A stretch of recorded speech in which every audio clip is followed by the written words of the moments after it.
Today we're doing a comparison with a Martin Triple O and OM, but we're doing the high-end variety. As high as you can go in the standard lineup, we have the Triple O-42 and OM-42 to compare, so stick around.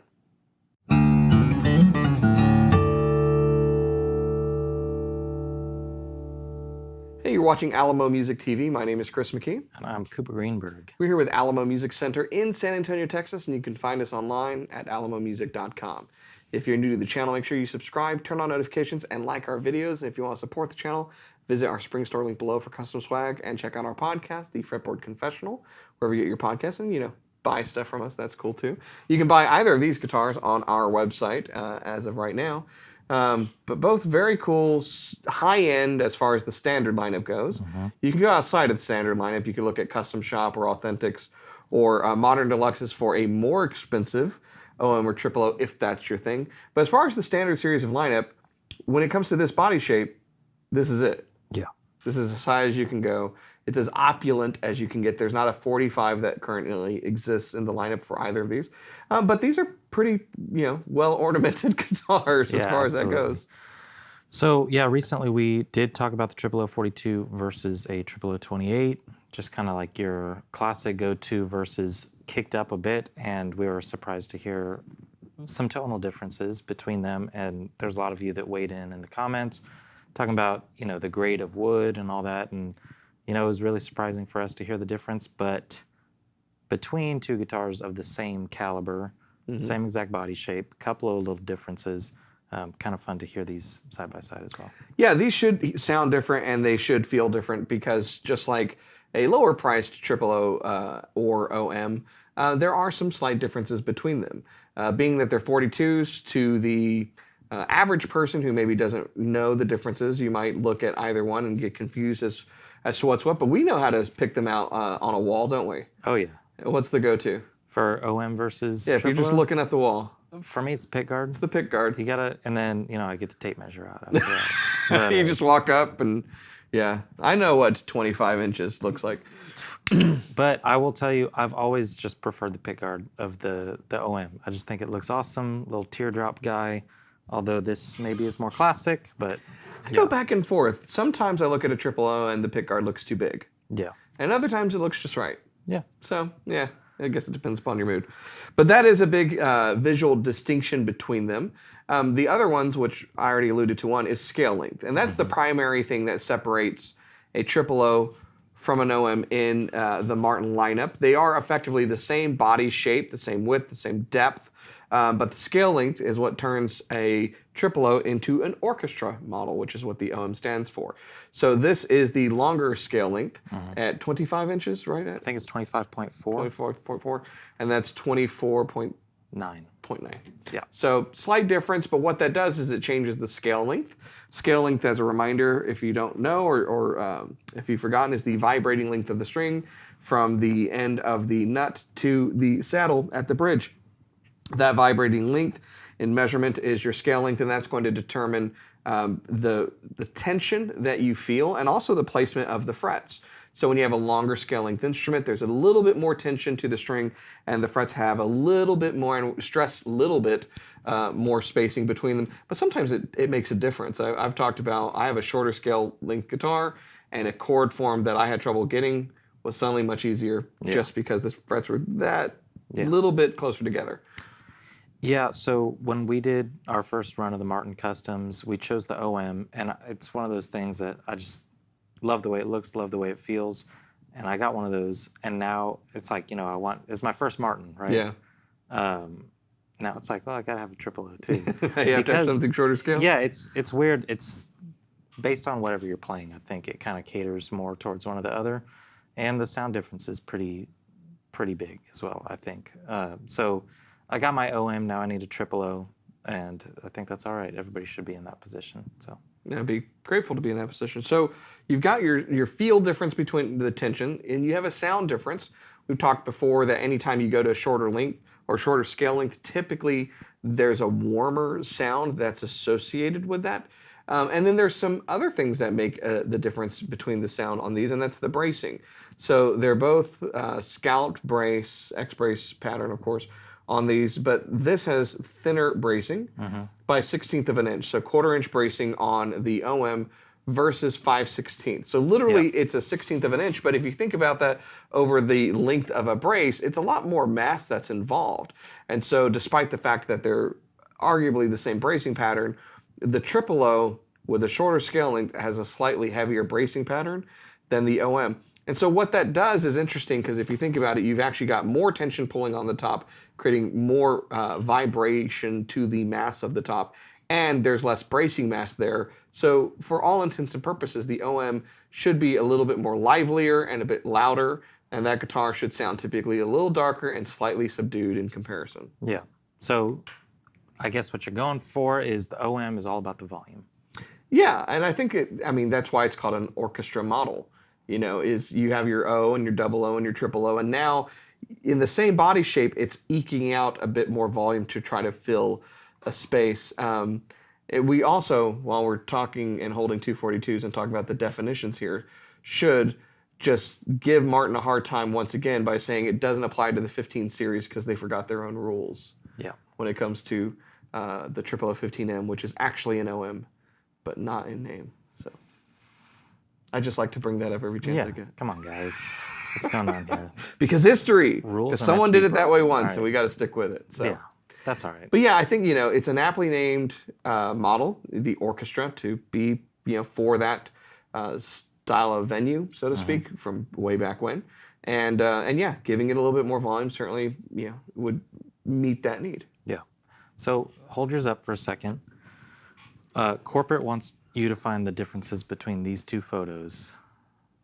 They're the same picture. Yeah.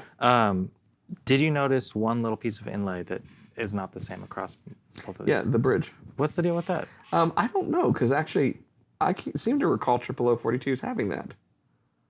I don't think they do. That's the thing. We had another one recently that didn't have that, and then we get the OM and it's got the snowflakes on the bridge. Okay, so someone can check me on this. I'm going to go out on a limb, and I'm going to say before the reimagining, the 0042s had the snowflake on the bridge. I'm really, really sure, because I remember ordering them and it coming in like that. So if I'm wrong, I'm wrong. I've been wrong before, like once or twice. But yeah, I think the 0042 used to have it, and if there was a change, it was probably when they did the reimagining. Because one of the things, kind of like the 18 series, when they did the reimagining, the 18s had already been redone, and if I recall correctly, I think the 0042s were already kind of like, there was the OM-21 didn't really change, the 18s didn't change, and I don't think the 0042s changed, except for maybe a deletion of inlay. It's interesting. Yeah, that is interesting. But if you like the scale length of this one and, just the entire vibe, we got some stickers.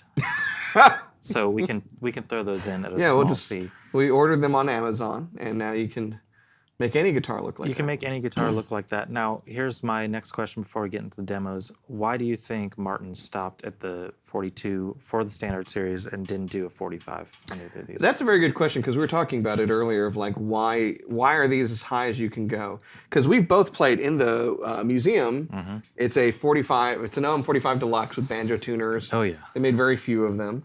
I think probably that it's based upon demand. That there is I don't know how much demand there is for a D45. It's a very expensive guitar. Yeah. But it's got that name recognition of a D45. Yeah. And so that inherently creates a market for it, for someone, if they had the means to have like their ultimate heirloom Martin. Yeah. That's what comes to most people's minds. Do I think there's a market for like a 000 or OM-45? I do. Yeah. I think what they've done with their Modern Deluxe and their Authentic series, and what you can do in custom shop, shows that there's plenty of space for someone who likes a smaller body guitar to have that ornamentation. Yeah. But that would be my guess in the standard lineup of why they don't do it. Yeah, obviously the demand is there for D45 because they added on the Modern Deluxe, the D45, you got the D42, you have the 0042 Modern Deluxe, but I would like to see, outside of the reissues or authentics that they've done throughout the years, I just want to see an OM-45. I think that'd be very cool. Well, and there's a lot more emphasis on the dreadnoughts in general. I mean, you got the 41, you got the 42, you got the 45. That is a trio that I've long gone, do we really need like a 41 and a 42 and a 45? You know? Yeah. But and I have my own preferences on which ones I like over them. I think I prefer like a 42 over a 45. I think the 42, especially that one that we got recently, it was Modern Deluxe, but it's just kind of perfect thing. Though the 45, you always got to have that choice. That's why I'm like, give it to us in everything. Give us the single 045. You know? Yeah, they'd sell all of 2 of those a year. But, you can get whatever you want through the custom shop option. And I guess, their internal, this is, again, business speculation. They probably have internal numbers of what gets ordered when, and then we'll tell them what they should and should not, and then have that informed by history. And, maybe we're going to ignite a rebirth of people desiring an OM-45 Deluxe with banjo tuners. I'd take one. Yeah. For free. So, anyways, well, you're going to put these through their paces so everyone can hear the differences. And, we've described them, again, at the onset, a little bit more tension. This should be a bit brighter. This should be a bit louder. That should be a bit darker, a little bit more subdued. Let's see if that holds true to Cooper's playing. So let's check it out.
And so there you have it. And we've switched guitars. Could you tell? Pick guards. Pick guards will always give it away. Yeah. So great guitars all around. And I think, if you were shopping for either of these guitars, you really wanted something that was a classic standard Martin, but it was up there and you liked small body guitars, these are really your choices. And man, man, what a great difficulty to have choosing between them. I think I would go with the OM. The OM just feels really nice to me too. I mean, playing them, I will say the difference between these two did feel like less of a difference than the 28 versus the 42 that we did a while Certainly back. should, yeah. But you can really tell with the OM, you barely touch it, and there's a huge projection. The only thing that I kind of like about the triple O is that you do have a little bit more dynamic to play with. You can really dig in, you can play softer. But for the performer, I think this is a very cool guitar for bluegrass or, something that you do need to kind of stick out, though it's not too much of a huge difference to my very ear. subtle, yeah. And if you prefer the scale length of the triple O, I mean, you have the option. I'm surprised by my preference here because I typically have been wanting, most of my guitars are longer scale and I've been starting to prefer shorter scale stuff. Yeah. But when and I think it's the bracing, and I did a comparison like this years ago. That was like BC, before Cooper days. And I think it was a triple O. The dark days. 28 versus an OM-28. Yeah. And I questioned then, what's the idea behind the shorter scale length with less tension and heavier bracing? There's obviously a rationale there to get this particular sound, and that's interesting to me. So, but I love the resonance that provides. Yeah. I've always been curious, what would that bracing on this guitar sound like, and which you could do through the custom shop. So you can. Yeah. Like anything, I mean, with customs, we've seen it. It's like you want a 41 style on a 12 fret. Like there's a lot of options. And it's really fun to dig into it. So if you're in this realm already, and one of these things leaves something to be desired, it's worth kind of at least exploring some of the options in the custom shop because it's really fun. Two great guitars, both very beautiful guitars that would really leave any Martin fan or just acoustic guitar fan very satisfied, I think. So if you're interested in something like this, you should go to our website, which is alamomusic.com. I had to check back there. I got my notes. Look at your... Where do you keep the notes back there? On the oscilloscope? Yeah. Young people. Yeah, so it's alamomusic.com. Tied to the screens, dude. You can check out all the information on these, everything else that we have in stock, and stuff that's upcoming. Speaking of which, if you haven't subscribed to the channel, subscribe and turn on notifications, comment on our videos, and kind of stay connected because we've got some very cool stuff from Martin in the works, some stuff that will be coming in, hopefully very shortly, that I'm excited about showing you. There's some OMs in that batch, so make sure that you stay tuned and keep coming back for more. We'll keep showing you some great guitars and telling you the differences and what you should get to suit your fancy. So, till next time.